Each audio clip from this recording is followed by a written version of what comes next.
Step right up, step right up. Ladies and gentlemen, it has been a while. I know, you miss me, and frankly, I miss me too. I can't blame you for that. It's been a hot minute, but your favorite Star Wars Crusader is back in the spotlight. And today, we're gonna do our usual thing of talking about anime-style games. And we're talking about a game that is actually based on an anime today, The 7 Deadly Sins.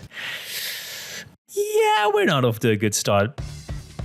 Now, this anime has an infamous reputation at this point, and it didn't always used to be like that. In fact, back in the good old days when anime was less popular, 7 Deadly Sins was actually considered by many a very solid anime. It had cool characters, a really good OST, and just aura moments coming out the wazoo.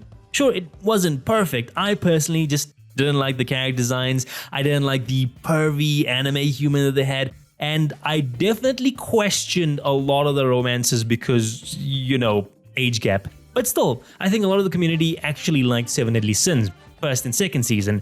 Now, the problem came in with the third and fourth season, where clearly there was a big dip. The anime got handed over from A1 to Studio Dean, and I don't know if they were lacking funds or if they just were super lazy, but whatever it was horrendous for the animation quality. It fell off so hard, people started calling it the 7 Deadly Frames. It was hilarious, but it was bad. Like, the art was all over the place and the animation moved at the speed of a PowerPoint. It was bad. And I think it got compounded because the story also seemed rushed towards the ending. I mean, it was crazy power scaling where you just moved on from one group to another group to another group and just like, they're more powerful, they're more powerful, they're more powerful. And on top of that, almost every character within the 7 Deadly Sins had fake out deaths. And the one character that did have an actual death was everyone's favorite character, so people were pissed about that. And of course, the villains were predictable and the story went in a very, very you saw that coming direction, I mean, this is pretty typical of like shonen-style battle manga, but when you combine that with the absolute atrocious anime that was the third and fourth season, it became pretty infamous. Most people actually hated it so much that it just left a stain on the name of the 7 Deadly Sins. And even though there's a sequel currently running, I think it's called the 4 Nights of the Apocalypse, it's really not doing any favors for the IP as a whole. I mean, the hype is basically dead at this point for 7 Deadly Sins, and it'll take a lot of effort to actually bring it to a point where it was before. Now, I would think that a great opportunity to kickstart the IP would be to get another story, new characters, new part of the world in another medium, right? You would think something like a video game, right? But yeah, 7 Deadly Sins Origins is not that video game, and it is definitely not doing anything for the franchise's revival. And yes, I know a lot of you are probably sitting in the back, rolling your eyes saying, wow, a game based on a popular anime IP is bad? What next? The grass is green. Yes, 9 times out of 10, they are usually bad. They are relying on the audiences to come in from the anime rather than creating games that actually attract people. The exception is games like Naruto Ninja Storm 4 and Dragon Ball FighterZ. But because of that 1% chance, I decided, you know what? Maybe you should have a little hope when it comes to these type of games because we want more good things in the world than bad, and I believe it's made my Netmarble. Come on!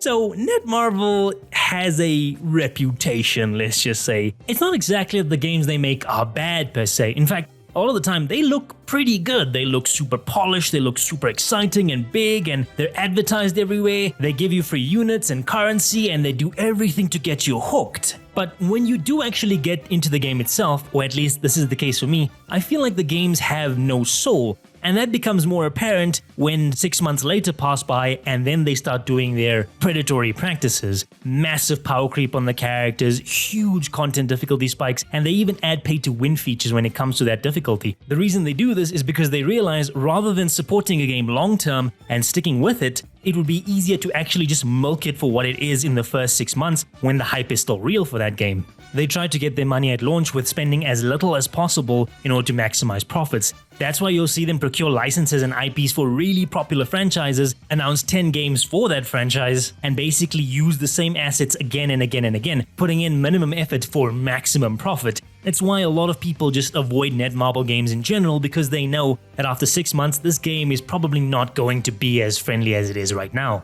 The games are made with profit in mind first, and a lot of the hype you see around it is just surface level. The games itself don't exactly have soul.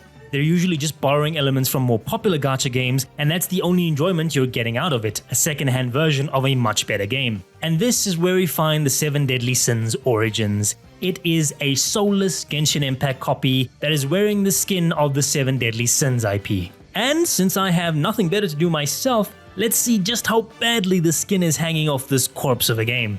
But before we get into the fun part, please indulge in the YouTube tradition of liking, subscribing, and commenting down below. What are your favorite memories with 7 Deadly Sins, and do you think there is a future for this franchise? And with all that said, let's jam.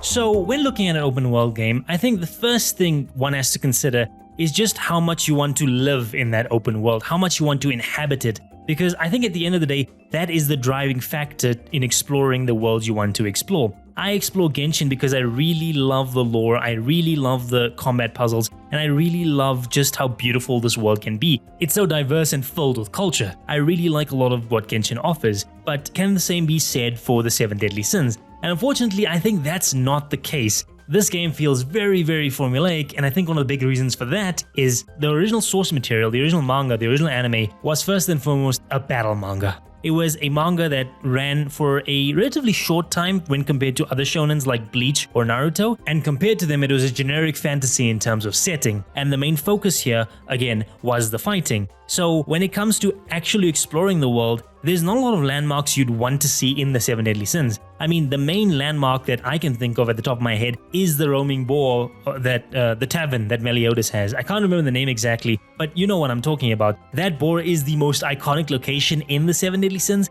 and almost everything outside of that is very generic in terms of fantasy locations. Sure, there's villages and fields and cities and all that jazz, but outside of that, there's no real places you'd want to go within this world. That isn't 7 Deadly Sins. The original source material did not have that kind of world, so this game had to come up with a way to make you interested in the world outside of the existing lore, and sadly, it did not do that.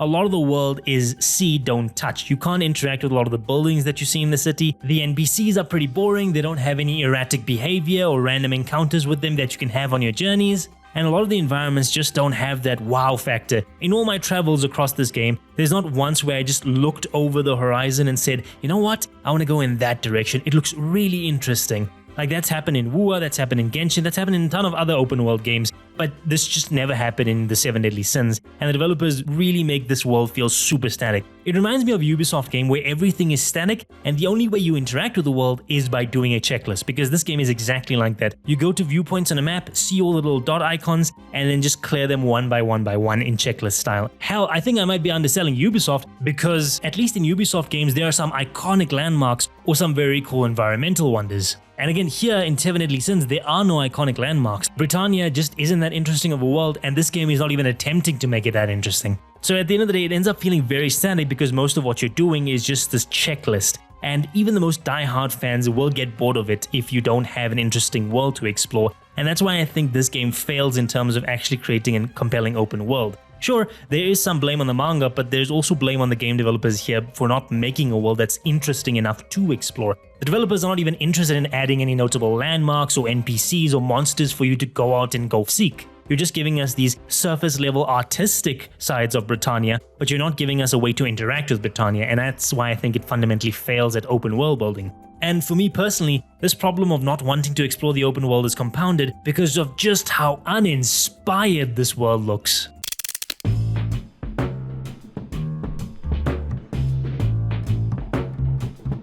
If you go back and take a look at the art style of the original 7 Deadly Sins manga, and especially the manga cover art, you'll see it has this very storybook quality to it. It reminded you of classic fantasy tales with this clean but bold line work, this textured color palette, these exaggerated shapes and really good composition. It was very whimsical, it had texture, it had life, and it did well to express Nakaba Suzuki's unique style. However, here with the uber clean Unreal Engine 5 models, all of that is just lost. There's no bold line work, there's no textured color here, there's no proportions that make the characters look like cartoons. Everything is just this standardized blob of clay. It looks polished to the point of being absolutely lifeless. It doesn't have that fantastical storybook feel to it at all. It just looks like a very, very generic Unreal Engine 5 asset flip. And well, that's exactly what it is because, you know, Netmarble. And while we are talking about the art, I think I'd also like to comment on the character designs for the 7 Deadly Sins Origins. Now this is an element of the 7 Deadly Sins which I think will not translate well into a gacha environment.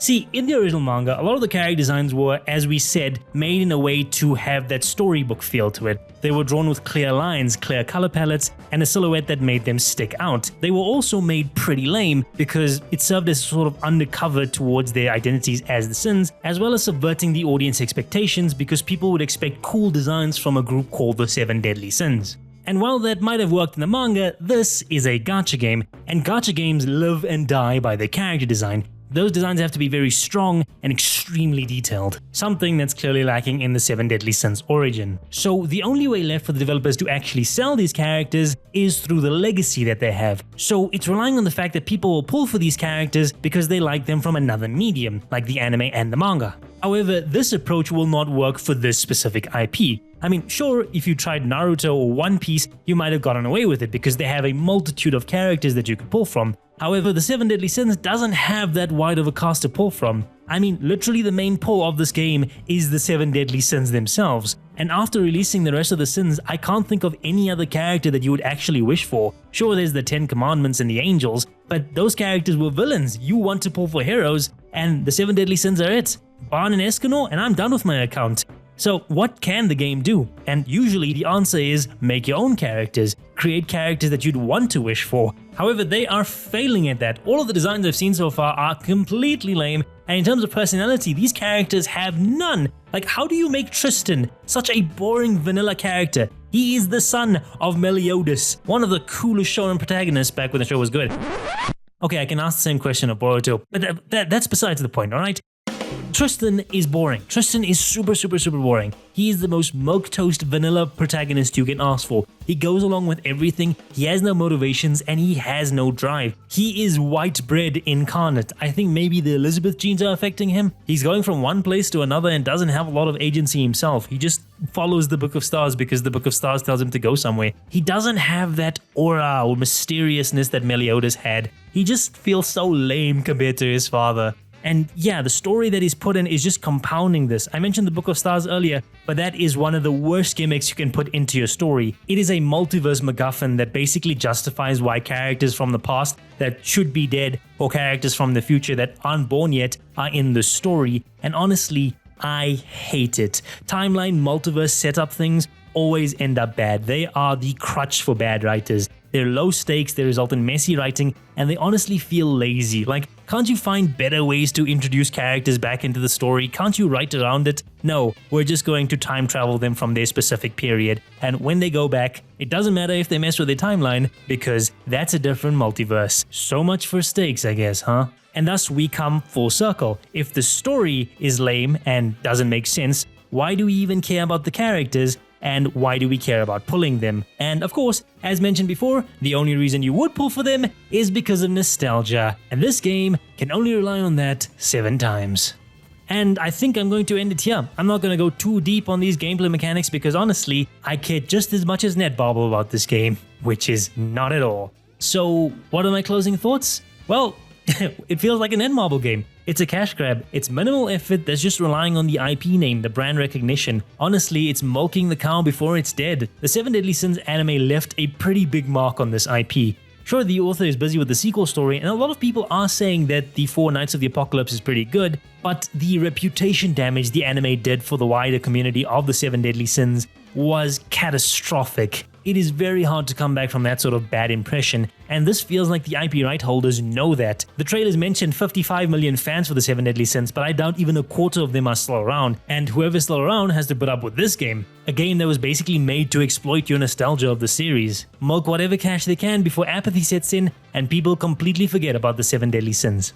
I'm sorry, Seven Deadly Sins fans, Origins is not the game that's going to be the comeback. And I honestly think it's here to exploit you and your love for the series before it finally fizzles out.